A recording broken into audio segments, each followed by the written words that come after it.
G'day guys, got a couple of things today. Bit of a update on that 7000. Well, there's two 7000s, three 7000s, sorry. One's an upgrade, so we're doing an upgrade on one 7000. One that was damaged by a dongle, and one that was dropped. And the sad news is, the one that was dropped, as far as I can tell, I did a bit of reflow on it and so forth, trying to get it going. It's got a fracture in the board, and I would say it's a broken track right in the middle of the board, basically unrepairable. And like the man was told, 7 grand for the new guts of the detector. So what can you do? I mean, I wish I was a magician and could make it work for him, but yeah, even I have limitations. Okay, so the one with the dongle, I fixed that. The one with the dongle damage, that's a worker. So that was interesting, actually. Amazing that I actually got it to go, and it works fine. Pity is that the dongle got blown up. So yeah, I had to test it with a normal coil, and yeah, at great risk doing that, but I measured the voltages to make sure there's nothing's going to cook it. As long as it's you know, data output 3.3 volts and ground, it'll work fine. So that's that. The other thing is this detector here. This is a GP 3500, and this one is specifically, I'll read the label. Whoops, kick the box over. Rework for drag coils. Okay, and the connector sounds off. So what I've done on this, I'll show you what I did. Like I was talking about the other day, what I did on this one, I just scraped most of the paint off. Oh dear, I'm choking on a peanut. Don't talk and eat peanuts. Yeah, I scraped most of the paint off that so we get a good connection onto the tinfoil, the thick tinfoil here. This one here has seen better days. It's a lot of, I don't even know if you can see that, but there's a lot of corrosion there. You can see all the corrosion there. Water's sort of got in a little bit. Yeah, so that it all needs to clean up, and it should be good. We should be able to stop, and probably maybe the connector's loose as well. Well, it's got a little bit of a wobble, not much, but that'll need tightening. And this here, it has a resistor in here in that heat shrink, so maybe we can do a direct ground there. Depends, just depends on the way it's going to be configured. So that shouldn't be too hard making this good. This one here had some work done here. They're little chopper amplifiers, and yeah, people always get the number wrong. I've always said they get the number wrong, but they always put them as LT1056s. They're not, they're 50s, just in case you want to know. And they're expensive too. So this one here has had the upgrade variable frequency, variable gain, because it's being used with a drag coil. So I've done a complete revamp of the gain range and the frequency range on this. So it will be a damn good detector to use for drag coils. And because I've given it variable gain, variable frequency, that you can use it for tiny gold as well if you want. But the fellow will probably be operating it in the low frequency range. And we look on the back there, you can see that it has some extra controls. Oh, we've also got boost timings on this one as well. So if you're looking for tiny stuff, you can stick in the boost, put it into sensitive. Only works when it's in sensitive, and it'll pick up pinheads. I might give you a demo on that actually. It really is set up for drag coils. It's got a massive range of gain, and it will handle anything you throw at it. It's not a problem. It's very quiet actually. These older detectors, tell you, you know, I tell you what, I see you see the guy, you found that 30 ounce, so it's on YouTube. Just type 30-ounce nugget, or the 30-ounce nugget that's worth $100,000. Uh, have a look on YouTube. You found it around Ballarat somewhere, well, so they say. And, you know, Ballarat's a big place. Could be anywhere. Ballarat bushland. Where could that be? Uh, could be anywhere. It could be, you know, 50 kilometre, 25-mile radius. Who knows? It could be anywhere. But I know where gold's found before. I've had arguments with people when they said it was found over in that direction. I said, no, it wasn't. It's found over there. Especially when I know one of the people in the party that found it. And yeah, so it's funny when you get conflicting information.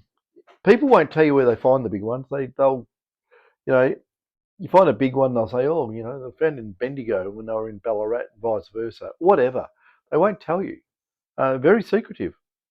So that's what it is. Anyway, I'm going to fire this up. I'll show you it. And the thing is, too, when I fire this up, I've got this on. I'll stick it up here so you can have a look. I've got it on that double D I picked up, the 11 double D, and I tell you what, the 11 double D, you know, I've always said you take things for granted, and you know, the detector comes with a double D caller and a mono. Well, these did anyway, and you think to yourself, you know, it's made for it. It'll be right. We'll just use it. So, but I really have never, and I've never had a reason to. Dear me, that's trying to get the peanut stuck in the side of my throat out of the way a bit. Should have had a drink, but with these coils, I've done a test between my coils, which are two counter wound coils, and I've had a check of this. You know, it's basically a brand new coil.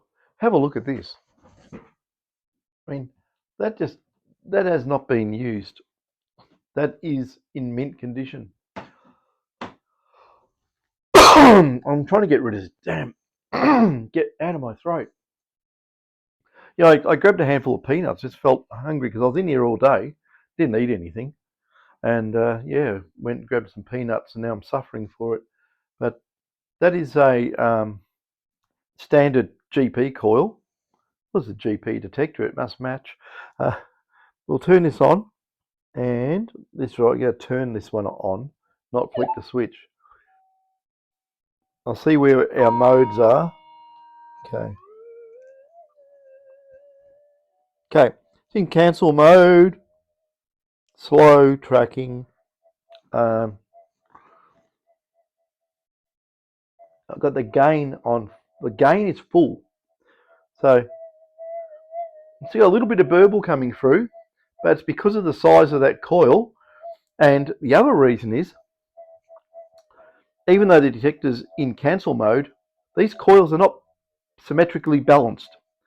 It's got far more windings on the receive side of the coil, and less on the transmit. Thicker on the transmit, thinner on the receive. About half an ohm or something on the transmit side coil, 15 ohms on the other. Different ratios of winding. It's not going to cancel in a million years. It's not symmetrical. It's like, you know, scales, and you know, saying the scales are like this, and but on this it's like that. So how can it balance? It won't. But just for I'll wind this up too. I'll wind this up. I have to make sure that I don't do anything silly and knock it over. There we go. I haven't got the legs out all the way because there's not much room in here at the moment. The floor's covered with detectors. So there is our 11 double D on this detector, flat out. It's absolutely flat out. Now I'll look for that tiny little speck thing, the 0.0025, that little I don't even know if you can see it. It's got dirty dirt all over the glue now, but that's a nothing burger, that one. And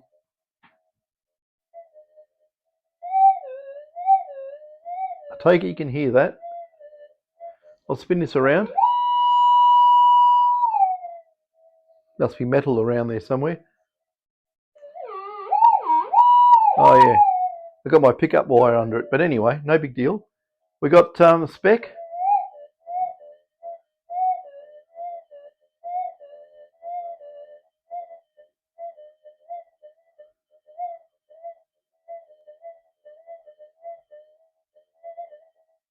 I'm getting it about there, cancel mode, but a lot of noise still coming in because they're not the best coil.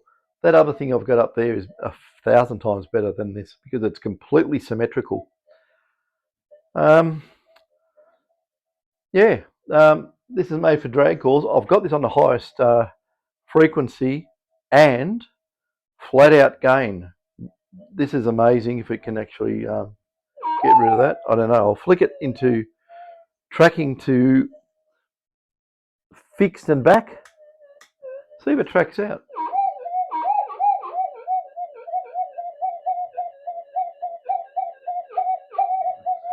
Give it another flick.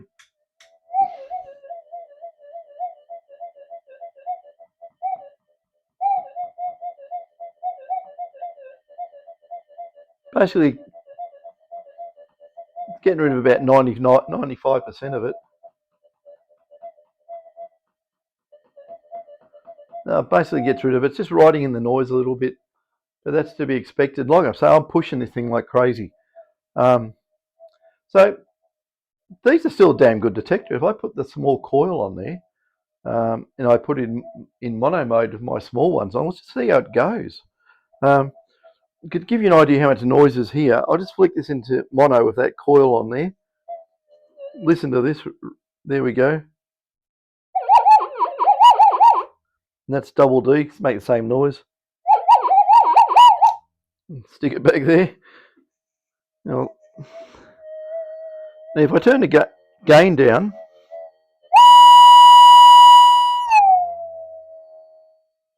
okay, that's running the lowest gain setting. Actually, just try an experiment. I've got it on the lowest gain setting, and I've got the threshold up a little bit too far, I can tell. But then maybe you won't be able to hear it. But I'll just try it with that very small target. Still gets it.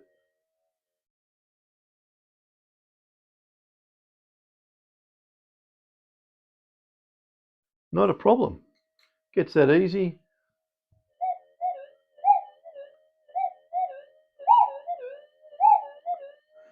But like I say, basically minus 10 dB on the gain. Well, it's actually a lot less than that because I have altered the gain profile on this. You get this detector and you stick it on corrugated iron and detect just about. Not that bad, but close. So what I'll do, I'll put the gain back up. I'll turn that down because I don't want to deafen everybody. But I'll then turn it off. Yeah, I was just going to say, there's a big scope for improved double D coils. Now, what they do on these coils, because you're going to use it in double D mode, of course, and they put a hell of a lot more windings on the receive coil. So it acts as like the more windings you got, the more antenna you got, the more signal you're going to pick up. But it tends to pick up a lot of noise. But it's not very balanced. So in some cases, you could consider that the way that the normal double D type coil's made is sort of like shooting itself in its own foot, if it had a foot. Because it's unbalanced. You're not really getting the full benefit of the double D, especially if you're going to try and run it in cancel mode for a start. It really will go downhill fast because it's not balanced. Trying to get rid of interference, I mean, you've got to crank everything down because you're still going to get tons of interference. Where you got a one like this is the way you do a double D coil, right? You have your receive coil sit here, picks up all the interference, right? Flips it, sends it back into the detector, adds it to this, which is, you know, normal phase, and a target goes on this. It's going to hear it like crazy. It's not going to hear it here because it's closer here. You want these a little bit further apart, and you know, you can use bigger ones of these, but as long as if you have the turns ratio the same, you know, if this has got 25 turns, you want 25 turns. You want to basically make it exactly the same size, and then flip one phase-wise. You could make them in the same phase and then use cancel on the detector, or you could flip the phase, one in the one clockwise and one anti-clockwise, and then hook it up in mono. You can do that, and it will still cancel, and it still goes good. But anyway, I've got the lead here. We'll just see how quiet this is compared to that other one. So we're going to run this. I'm going to run this in mono because it's flick phase, and turn it on.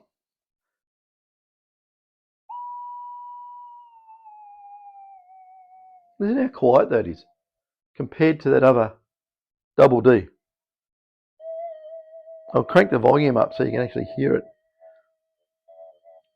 There you go. It's a hell of a lot quieter. It hasn't got all that deep burble noise. No, you get a little speck.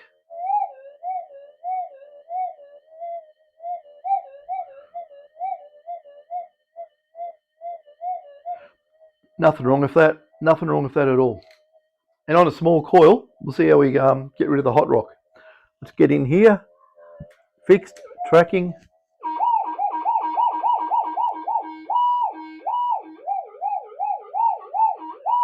Give it another flick.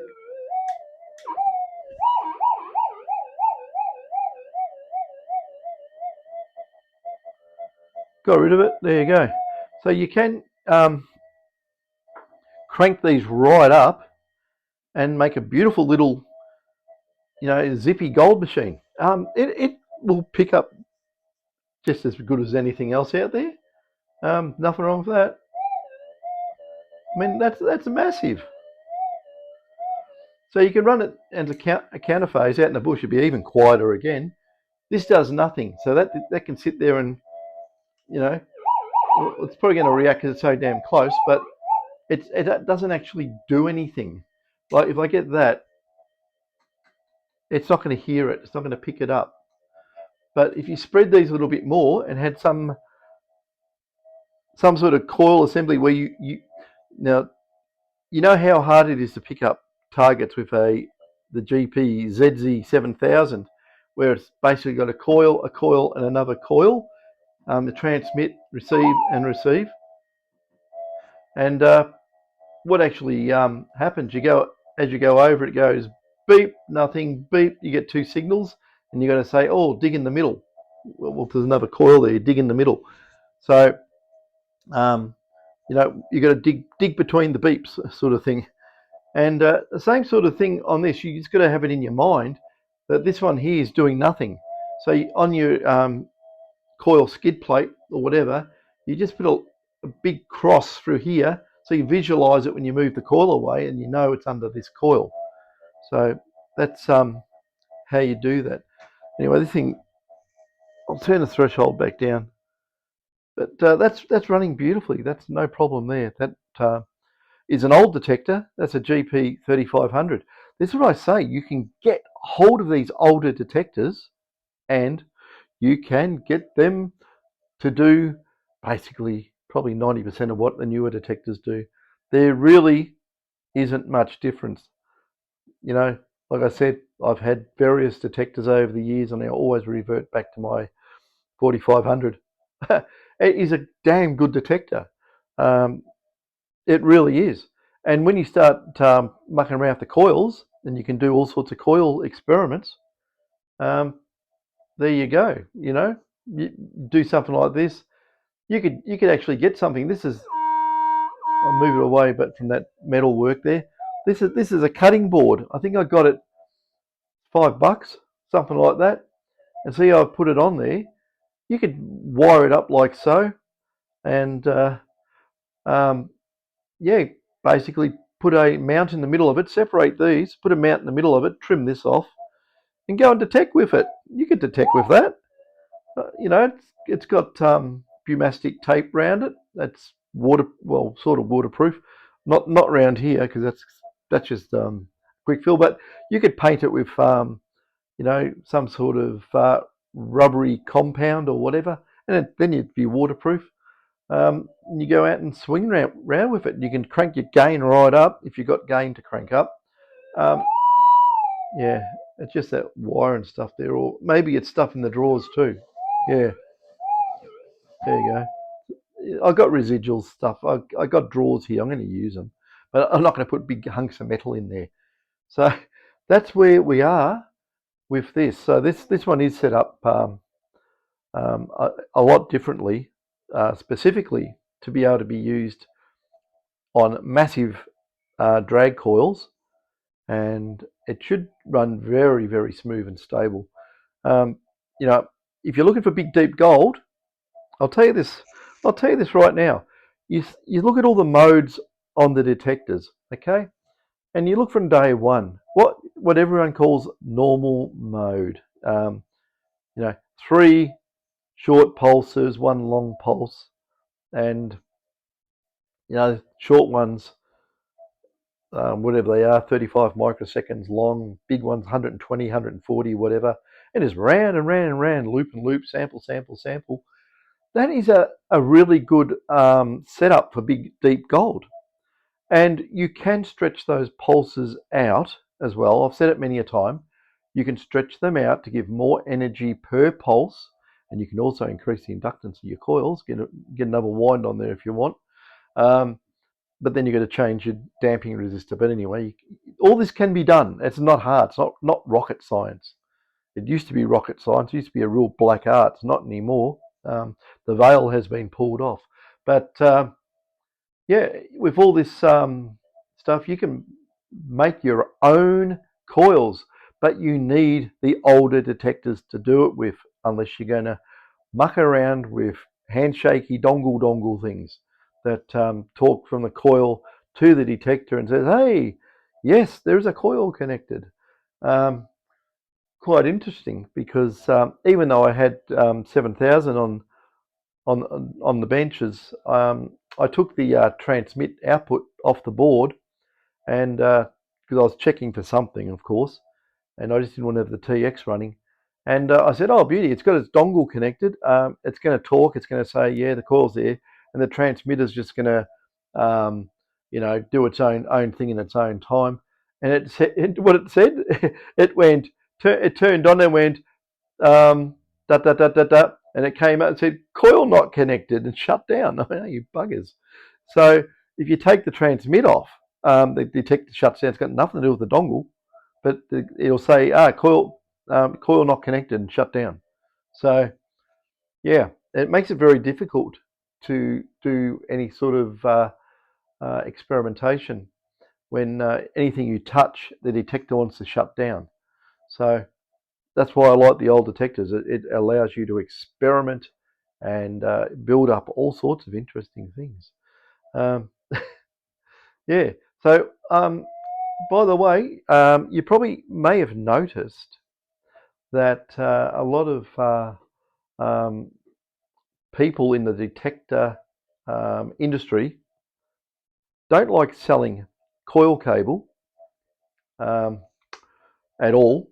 They don't like it unless they make an extension lead up and want to gouge you for it. And they will not usually sell you double D cable. And double D cable is a very interesting animal. So what I've done, right, I've got some double D cable coming. I just went, I actually specified what I want, and I got double D coil cable coming. But what I didn't cut down on the receive side like how the existing cables are, with very scant amount of inner conductor on the receive, and basically a lot chunkier on the transmit. What I did, I made it all the transmit spec. So there's less, not that it really makes much difference, but there's less resistive losses on the receive side of the cable. So you can make up beautiful balanced coils. And I haven't got it yet, so don't hammer me about it. Don't pester David about it, because it isn't on our doorstep. When we've got it, I'm going to put it on the website. It'll go on the website, okay, on detectormods.com. It will go there. Just so you want to know, detectormods.com, right? Just detector mods, just one word.com. That's where anything we get to sell, we'll put there. A lot of stuff I've got, actually, we haven't put it up yet. We just haven't had time. I've been so damn busy. So yeah, that's what you can do. You can make these any size you want, by the way. It's just when they get really big, it's just hard to swing because you know it's double the size. You know, the other thing you can do with coils like this is you can stack them vertically, but the ground unbalances. Well, the ground affects one coil and the ground doesn't affect the other. And the other thing I found, I'd actually done this as experiments to see if we can get a good cancellation effect. Because if this is really close to a target here, the one up here is far away. So it's not going to cancel it that much. Unless it's the size of a garbage bin and this distance is nothing compared to the size of the target and how far down it is. Yeah, it may have a cancellation effect. But when you put them like this, they don't cut out the interference as well as putting them side by side. And the reason possibly is that they both need the interaction with the ground to be perfectly balanced. The ground will affect the coils properties a little bit, depending on the ground, of course.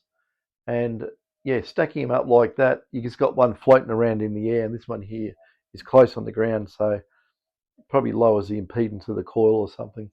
But yeah, so side by side is the way to go.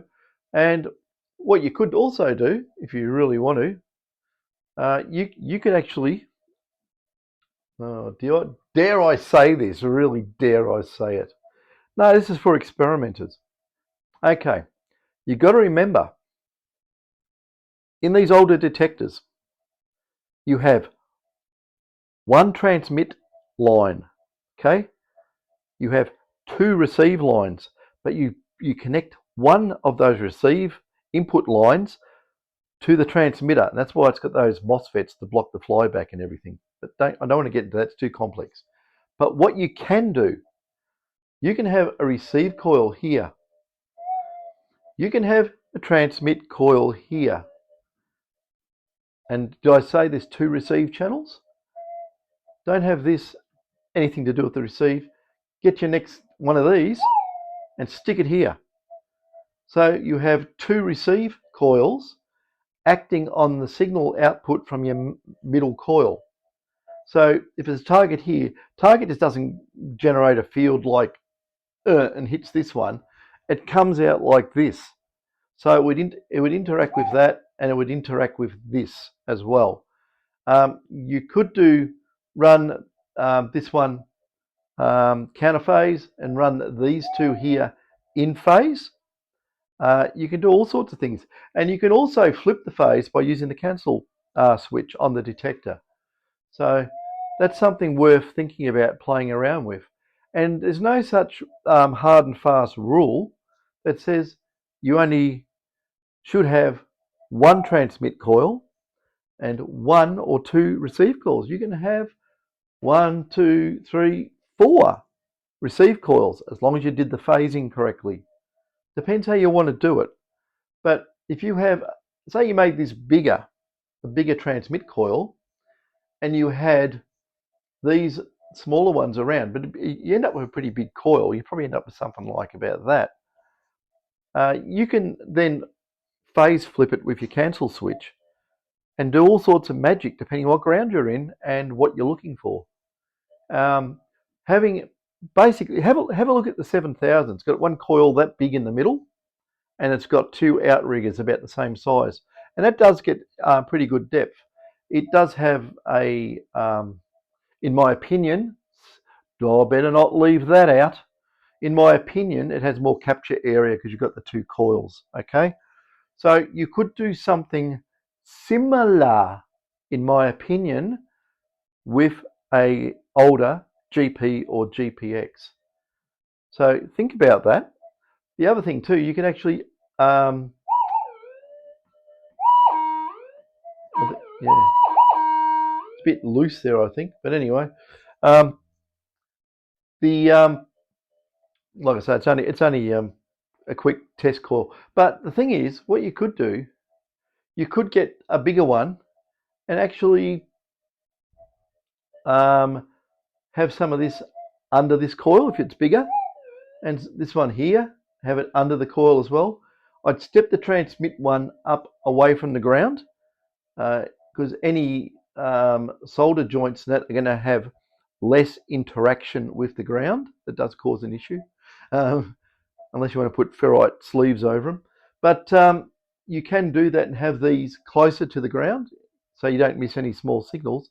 But also, you know, on a transmit call, it doesn't make much difference really. As long as the receive calls are fairly close, and you would be able to make all sorts of wonderful coils and just join them all to however you want to join them, and yeah, stick them on one of the older detectors. There's a lot of stuff that has not been played with and not really it's not discovered because, you know, I discovered it years ago, but you could. There's nothing stopping you running 3 coils on a you know, a GP or a GPX. Not the 6000 because then you'd need a whole heap of, you know, dongles and things, and yeah. But I think that's well worth having a look at. You could do that easy as. You could. Oh, let me think. I'm going to start giving away a lot of trade secrets here if I start continue to talk. But there's heaps of stuff people haven't done yet. Even the commercial guys have not done what I look at. Some of it's the obvious, right? It'll get you more gold. I swear to God, it'll get you more gold.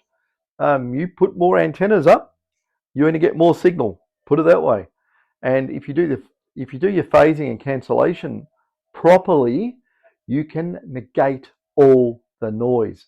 Every bit of EMI, every lightning strike, any sort of electromagnetic impulse, it hits both coils at the same time. One coil inverts the phase, and those two phases meet again.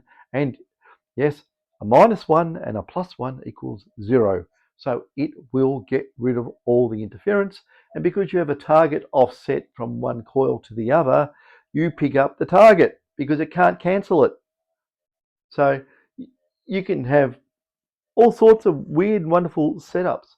There's nothing stopping you saying with this sort of arrangement, you can have, you know, a fairly small concentrated energy field from the transmit coil here, and, you know, big offset, a couple of big offset, and if you want to make it like double D type thing, you can come over it, but I wouldn't.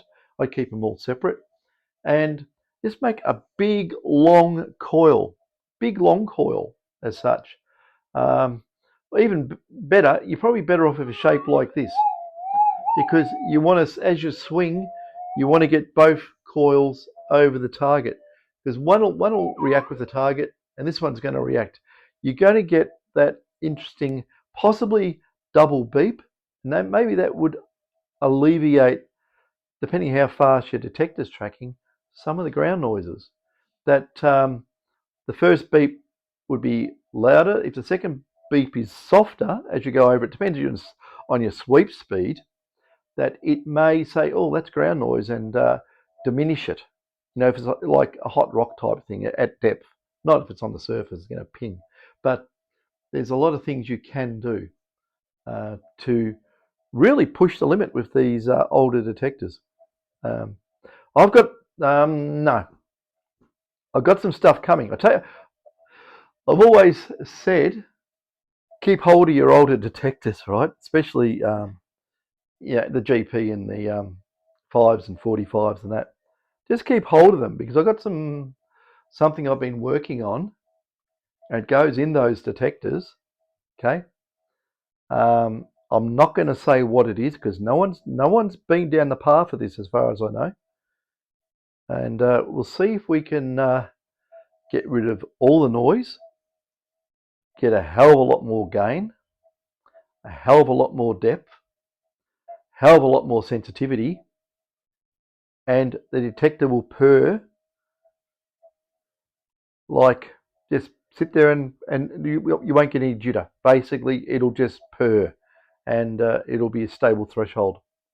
So there's ways and means, but yeah, I've gone done the deep dive, and I have been, and there's all sorts of evaluation stuff rocking up, and we'll be putting some of it together, and we'll see if we can then um, get it what we've come up with.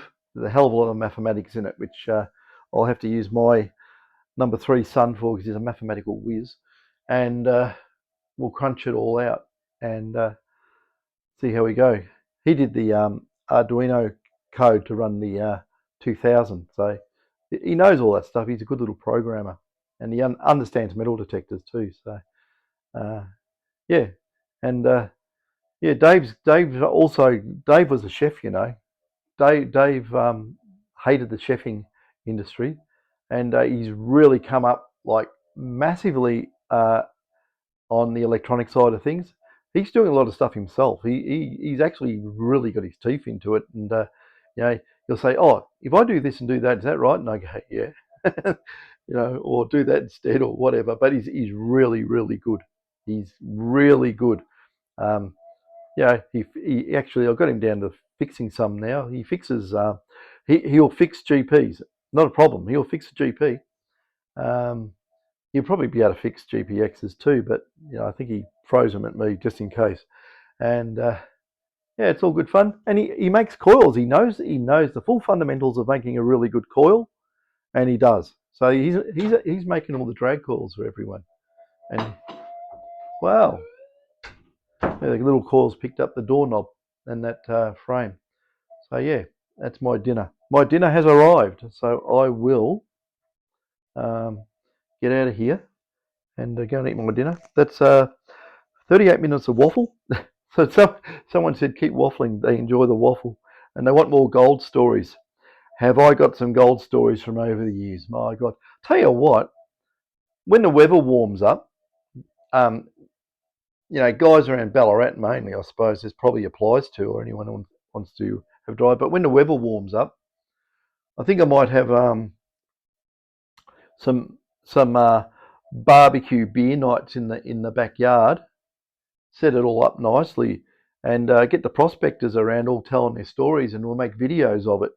I don't know if guys would be into that. I know some would, but some of the guys I know got really good stories. But I don't know if they'd jump in front of a camera. They might do. If you're interested, let me know because yeah, it'd be good fun. Talking about all the oh dear me, who could talk about a lot of stuff. Some of it we'll probably get in trouble for if we talk about it, but it's so funny. Like, no, I'm not going to go there. Oh, some people I just love say, come and tell us about this. I don't want to say it, but if it comes from them, well, it actually happened, so it's real. I don't want to do the hearsay. Well, it's not hearsay. I know it's true, but I don't want to say it like in the third person. I'd rather hear it from the horse's mouth, and so would you. And it's much, get a few beers into me, and I'll be rolling around the ground laughing my head off. I probably won't be able to breathe because some of it is so funny. It really is. It's some of it's really bizarre, but. Yeah, we'll save some of the stories, but I want to do that when it gets warmer. because Ballarat's a cold hole of a place. You know, if the mercury gets over 10 Celsius, well, it's like 40, 42 degrees Fahrenheit or whatever. Yeah, it's we'll pop open the champagne. Yesterday was good. It got up to 18 Celsius, so it was all right, and the sun was shining, so it wasn't too bad.